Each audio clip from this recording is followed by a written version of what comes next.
So here we go, the start of another era. Graham Potter has been appointed as Chelsea's brand new head coach. He signed a 5-year deal with the club, replacing Thomas Tuchel, who of course was dismissed, relieved of his duties on Wednesday morning. He will take charge of Chelsea's squad with immediate effect. So his first game will be on the touchline at Craven Cottage at 12:30 on Saturday. So this has moved very quickly. It's not that much of a surprise. This is kind of how these things work. And just my inkling is that Chelsea knew who they wanted, and they had even made the call to dismiss Thomas Tuchel before the Zagreb game. And I think that's kind of why this has moved so quickly. Graham Potter, I like the appointment. I personally like the head coach. I have found him a really interesting character to follow since he made the move to Brighton. As we'll get into, I think there are some interesting places if you are interested to learn more about Potter, because we may be seeing a lot more of him given the contract length. We'll get into that and all of that stuff as well, and some of the quotes that have come out from the statement, what it means for Chelsea, some of the big, I think, obstacles facing Graham Potter as Chelsea's new head coach. It's a bold and it's a brave appointment, and it's an appointment that slightly clashes, I think, with Chelsea's dominant culture. And it's been the big question, I think, for several coaches now. Is this going to end any differently? That's the big question. And I'm sure a lot of people, not stupidly, are going to cynically look at this appointment and already be ticking down that clock. But we'll have to wait and see. Before we get into that, hit that subscribe button, hit the notification bell so you don't miss any of the uploads. And please do me a favour by hitting the like button if you're enjoying the content, because it helps new people find the channel as well. But let's get into it. The statement that was released by Chelsea, that of course Graham Potter is our new head coach, joining on a 5-year contract to bring his progressive football and innovative coaching to the club. Assistant Billy Reid, first team coaches Bjorn Hamburg and Bruno, goalkeeping coach Ben Roberts, and his assistant head of recruitment Carl McCauley are all joining him at Chelsea. Potter, as the club says, is one of the most exciting coaches in the game, starting his journey in Sweden before bringing his talents to the English game over the past 4 seasons. This is what Potter had to say on being appointed as Chelsea's new head coach. I am incredibly proud and excited to represent Chelsea FC, this fantastic football club. I am very excited to partner with Chelsea's new ownership group and look forward to meeting and working with the exciting group of players and to develop a team and culture that our amazing fans can be proud of. I would also like to place my sincere thanks to Brighton and Hove Albion for allowing me this opportunity, and in particular Tony Bloom and all of the players, staff and supporters for their continued support during my time at the club. Todd Boehly, as he has been doing throughout the summer with all the signings, and here we are thrilled to bring Graham to Chelsea. He is a proven coach and an innovator in the Premier League who fits our vision for the club. Not only is he extremely talented on the pitch, he has skills and capabilities that extend beyond the pitch, which will make Chelsea a more successful club. He has had a major impact at his previous clubs, and we look forward to his positive impact at Chelsea. We look forward to supporting him, his coaching team and the squad in realising their full potential in the coming months and years. Squawka put up sort of Potter's journey throughout his career, starting off as technical director for the Ghana women's team, then going to Östersunds, where he gained a lot of admiration for his unique methods, then promoted to the top division in Sweden, qualifying for the Europa League with Östersunds before joining Swansea in 2018, and then of course moved to Brighton in 2019, and now in 2022 he becomes Chelsea's head coach.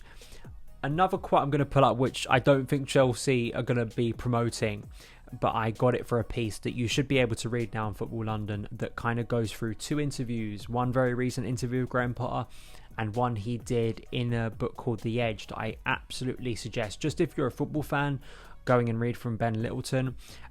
What's curious about it, you will also find an interview with Thomas Tuchel that's mainly about Ousmane Dembele. He was at Borussia Dortmund.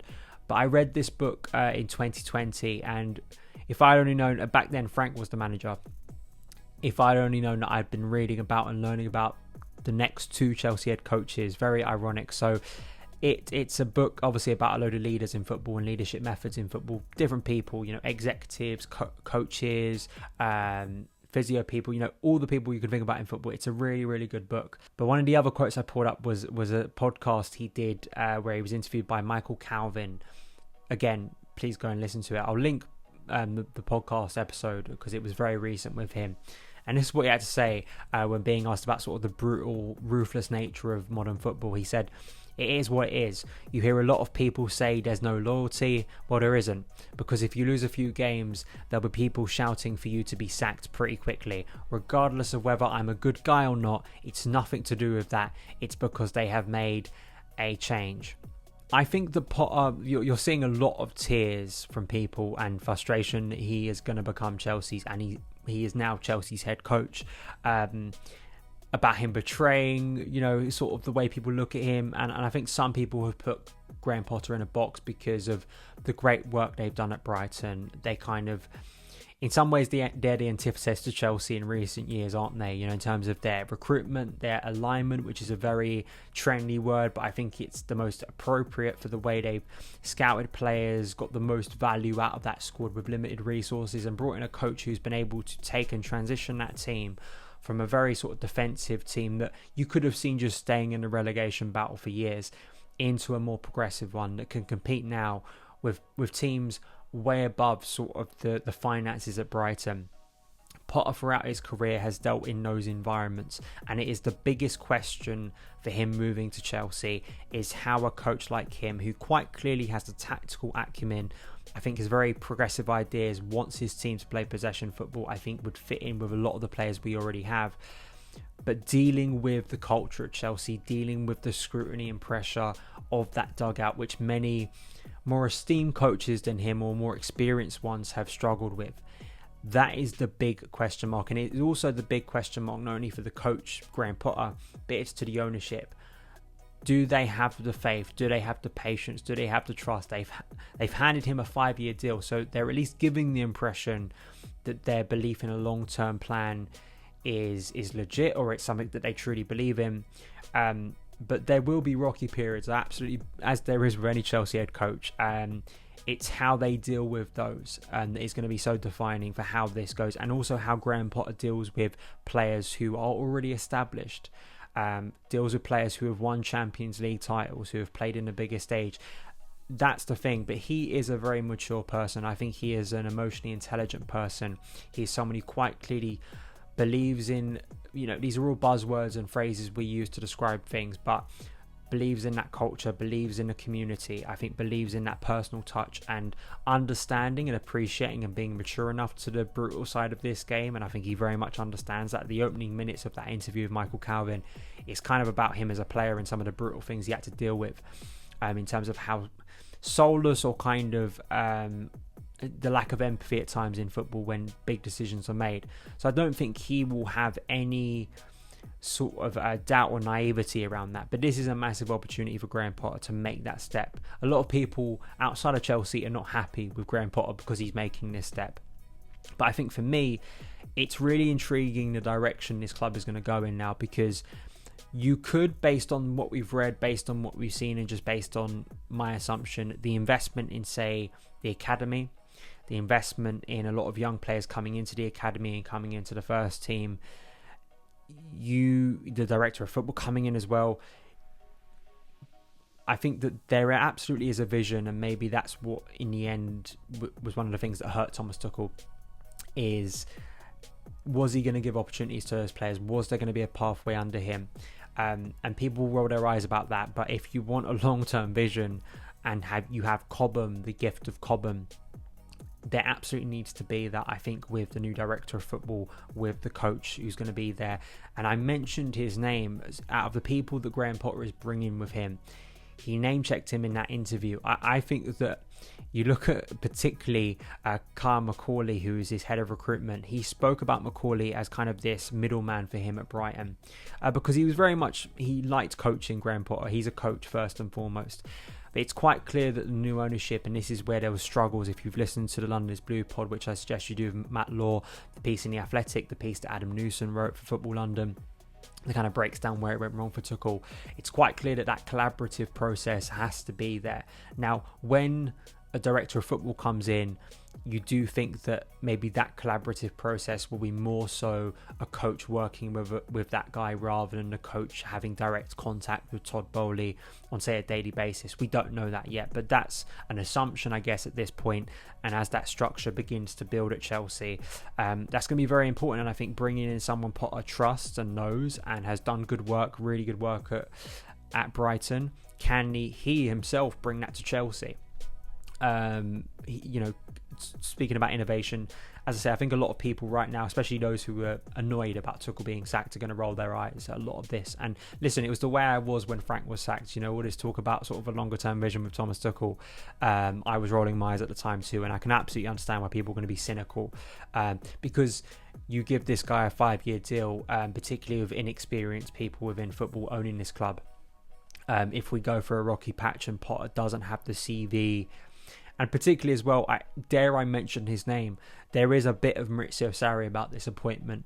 And it also is on Chelsea fans as well. I'm not having a go at Chelsea fans. I think it's us as well. If this is going to be the plan, I think people have to as well maybe realise that and readjust their expectations, which I think was something that Sarri walked into a brick wall, and at times Lampard did as well. And in the end, I guess you could argue in some ways Tuchel did as well. If the club is going to change, if it is going to evolve, eventually you need to give time. But Potter knows that we go through 2 or 3 games at Chelsea losing, even not winning, and there is going to be more scrutiny. And I'm not saying Brighton fans who are very upset today because a coach they really love has moved on. I'm not sitting here and being arrogant and saying that Chelsea mean more than Brighton, and to those fans their defeats don't mean anything and they can just brush it off. But there naturally is a scrutiny from the footballing world that comes onto you as Chelsea head coach that there just isn't at Brighton. People have been pointing out some of the form, the runs of form that Potter has been in at Brighton, particularly when he's not gone. They started the season well last year and they went on a run of draws. They went on a run without wins. They lost a few games.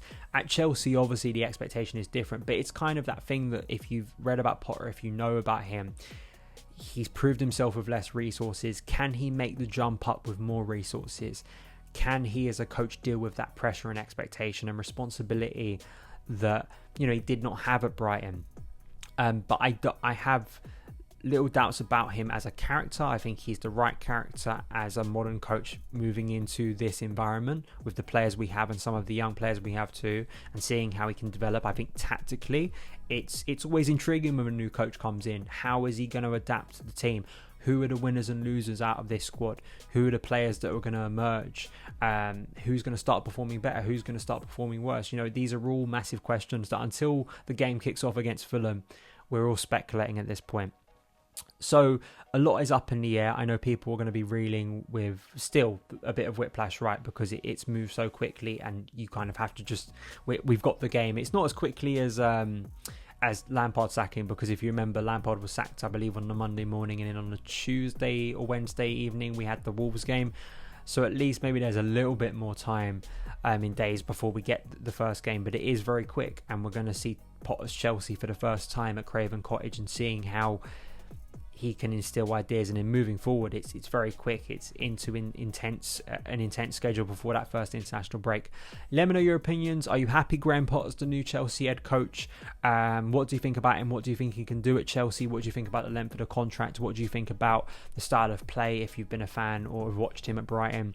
Let me know in the comments below. Please hit that subscribe button and a notification bell so you don't miss any of the uploads. Follow me on Twitter at SonOfChelsea, and I will see you again very soon. All the best.